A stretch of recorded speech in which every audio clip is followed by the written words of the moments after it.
అందరికీ నమస్కారం అండి. శ్రీవల్లి కార్తిక్ యూట్యూబ్ ఛానల్కు స్వాగతం సుస్వాగతం. ఇవాళ మనం సేమియా దద్దోజనం ఎలా చేసుకోవాలి అనే రెసిపీని చూద్దాము. వితిన్ 5 minutesలో మనకి సేమియా దద్దోజనం రెడీ అయిపోతుందండి. నేను ఈ కప్పు మెజర్మెంట్ తీసుకుంటున్నాను. 1 కప్పు సేమియాకి 2 కప్పులు వాటర్ పోసుకోవాలి.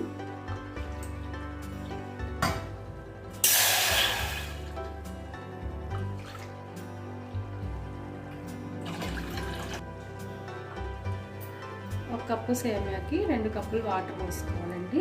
అవి బాగా మరగనివ్వాలి ఆ వాటర్ని. చూడండి, ఇక్కడ వాటర్ బబుల్స్ లాగా వస్తున్నాయి కదా. ఇప్పుడు 1 స్పూన్ ఆయిల్ వేసుకోవాలి. ఈ ఆయిల్ ఎందుకు వేస్తున్నాను అంటే మనం సేమియా వేసినప్పుడు అది అంటుకోకుండా ఉండిద్ది అనమాట. మనం తగినంత ఉప్పు ఈ వాటర్లోనే వేసేసుకోవాలి. మనం తినే సాల్ట్ని బట్టండి. మీకు ఉప్పు ఎక్కువ తినేవనైతే కొంచెం ఎక్కువ వేసుకోండి, తక్కువ అయితే కొంచెం తక్కువ వేసుకోండి. చూడండి, వాటర్ బాగా మరిగిపోయాయి కదా. ఇలాంటి టైంలో మనం 1 కప్పు సేమియాని దీంట్లో వేసుకొని ఇలా తిప్పుకోవాలి. కాసేపు దాన్ని వదిలేయండి.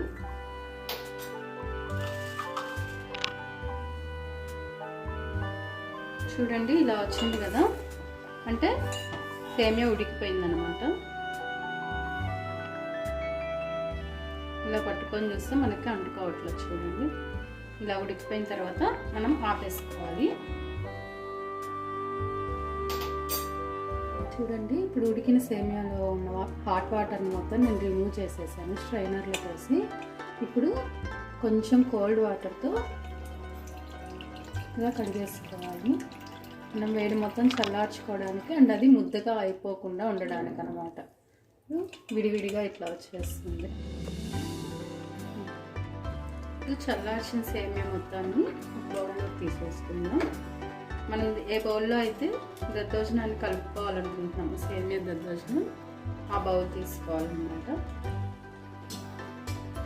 1 కప్పు సేమియాకు 1 కప్పు పెరుగు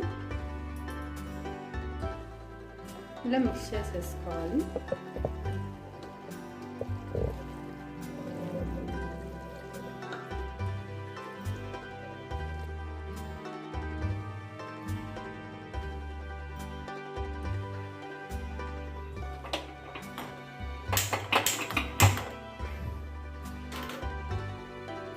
సేమియా దద్దోజనానికి పోపు పెట్టుకోవాలి. ఫస్ట్ స్టవ్ వెలిగించి బాగానే పెట్టుకోవాలి.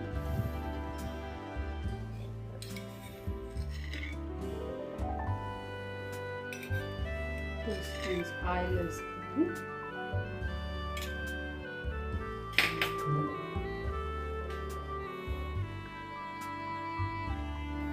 ఆయిల్ హీట్ అయ్యాక ఆవాలు,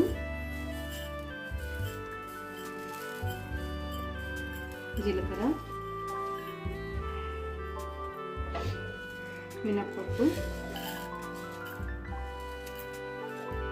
ఎండుమిర్చి, పచ్చిమిర్చి, పుదీనా,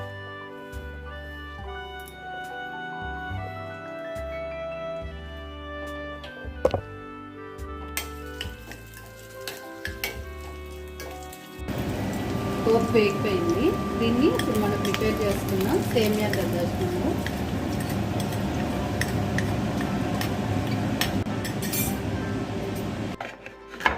చూడండి, ఎంతో రుచికరమైన సేమియా దద్దోజనం ఇప్పుడు మనం రెడీ చేసేసుకొని పెట్టేసుకుందాం.